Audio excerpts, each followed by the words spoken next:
Hey guys, Vanessa here. Just doing a small video on how I have done my chalk grinding in the past. And I'm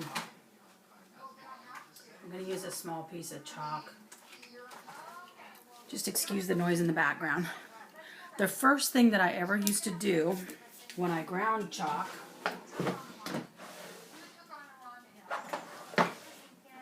I'm just going to use this as an example. I can throw this away, or I can just keep it.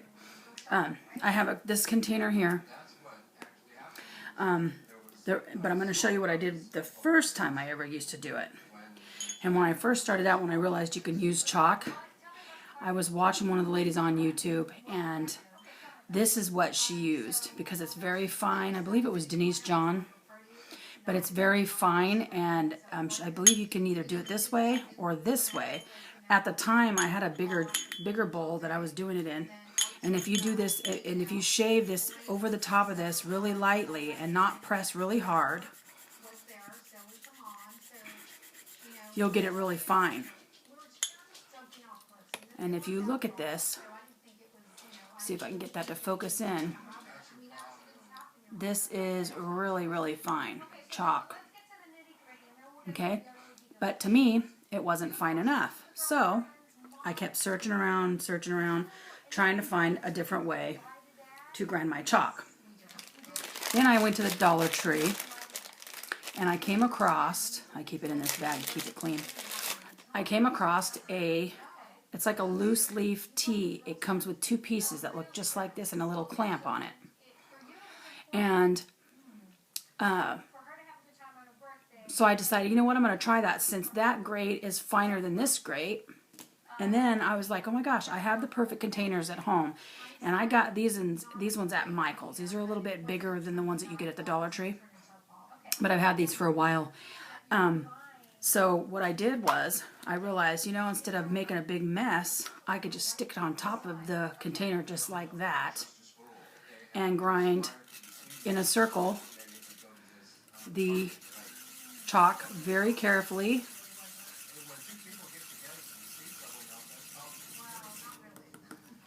To get really fine ground chalk.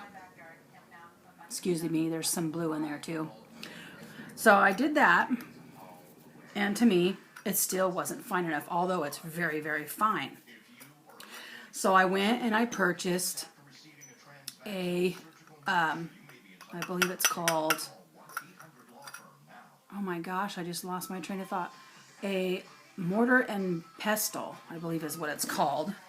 And so to make sure that it was completely ground, I would just put it in here and do it to get it completely ground. But to make sure that I was getting the consistency, I would put just a little bit of acrylic powder in it, just to see how consistent it is, because some things that you grind, if they're oil-based, they don't work. So I put a little bit of powder in there to see how well it comes out. I just made purple out of that blue and pink that I had. If you look at that, I don't know if you can see that with my lighting the way it is. It has,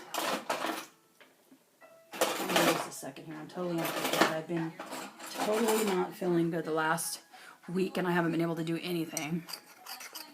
My whole family's been going through being sick with the flu. My husband had the H1N1, my brother-in-law had the H1N1, so we're just kind of trying to avoid it, not feeling good. But anyway, this is really, really fine, really fine.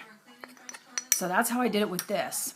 And then I would use this little thing, and I got this at this place called the World Market for like $2. But you can order them also online. But there's that. But then I seen, I believe it was Baby Girl. She would use a carbide bit. Whoops. Might help if I did it right. Carbide bit. And I don't know if hers was coarse, but mine was fine. And you can use it to shave if you do it really carefully and in a container. And I just kind of did it like this. I don't know if you can see that, but I would just barely did it like she did, which I have a wire brush to clean my bit, so I don't worry about that. But look at how fine that is. That is like the perfect way, but I still am leery of getting smoothness, so I will dump it in my mortar and pestle, and I would grind it up just to make sure, and then I would do a test on it to make sure. I mean, I would sit and grind for a long time just to get the smoothness of it. So those are different ways that you can grind your chalk. But I honestly think this way is very convenient because you can stick it right in a container and you've got it, and it's really, really fine. I mean, I'm not seeing any chunks in this chalk at all. There's no chunks in that chalk. It's very fine. And I mean, even if you have to just grind it this way and then throw it in the mortar with some acrylic powder and grind it in, because that's some of the problem too. It's not that it's being ground up chunky, it's that it sticks together, so when you put the acrylic in it, it's not mixing properly. That's all it is, because you can't tell me that it comes out chunky using these. What it is it's having problems mixing with the actual acrylic powder. So if you take it and mix it with your mortar and your pestle, I'm telling you, it'll be smooth as could be. But anyways, that is how the different ways that I've done in the past to grind my chalk. So now I'm just going to clean my drill bit, because I have a little wire brush that my husband bought me at the Dollar General, and it's perfect for your carbide bits. So I'm going to get ready to make another video on stuff I ordered online that's finally coming in, and then this evening I'm going to try to get my nails done. I've been saying that for a week and a half. I'm sorry, I'm not trying to be a liar, I just haven't been feeling good. So anyway, guys, until next time, cherish the ones you love. Be blessed.